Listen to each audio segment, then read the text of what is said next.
So, are you homeschooling the lazy way?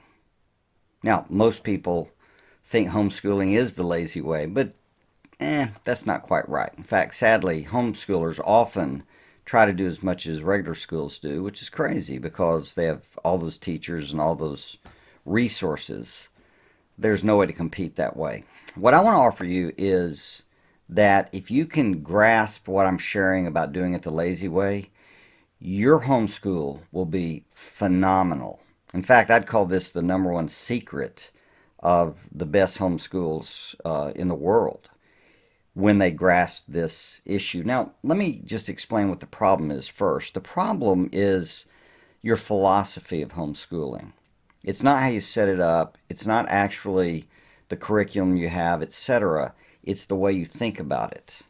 Because, as a rule of thumb, it's hard to think dumb and do smart. And what you want to do is think smart about homeschool before you even set it up or as you recalibrate it in the course of life. Because the problem we have is we're overwhelmed. We're so busy and so exhausted. We're trying to do so much to get the kids ready for college or life and make sure that they know everything they need to do so that people will understand that you've done at least as good a job as the school system. And so you do the job of 12 people. Uh, would it be okay if I just shared with you a little of my story? And that story is that we have 5 kids. They've all been homeschooled from birth to college. Now, my wife has a master's in education. I have a doctoral degree, along with some other degrees. And none of that really matters because we had to unlearn some things in order to do what we did. Every day, for the bulk of our children's homeschooling, especially in later years, combined, my wife and I would spend 30 minutes a day on homeschooling for all 5 children.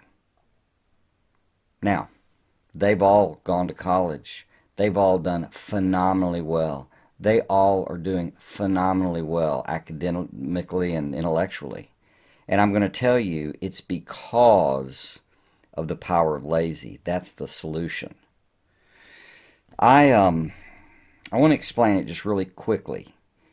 Here's what lazy is about. It in the dictionary would say it's unwilling to work or use energy. There you go. I am unwilling to work or use energy, at least more than I need to. I'm constantly wrestling with how can I do less effort, fewer steps, and get better results. And that's where it comes back to a philosophy, because what happened and what you've got to decide is, are you going to be someone who teaches your children to get them prepared? Or are you going to be someone who facilitates them learning how to teach themselves? We were lazy. And when you combine lazy and clever, you get creative. And that's what I'm suggesting. That when you take an approach that says these kids can teach themselves and we want them to learn how to be self-taught, then the entire system is designed to encourage them to wrestle with their math and to wrestle with their reading and to wrestle with their writing, and then give them facilitation tools and things that they need to get better and better because they've learned it themselves. And then they're ready for the rest of their lives. Whenever a job ends or something new happens, they can just teach themselves the new job. And that's what our kids do, and that's what I'd love your kids to do. And it's all about the power of lazy. You got to start with not wanting to exhaust yourself, but to be clever in it. If you look on this page, you're going to see a link, and you can get about 2 hours of us just walking through how we homeschool. And it's free. It's for you. We certainly have things we offer, but what we want to do more than anything is to create an army of lazy, clever homeschool moms and dads who are sane and put kids out there who can make a really big difference in this world.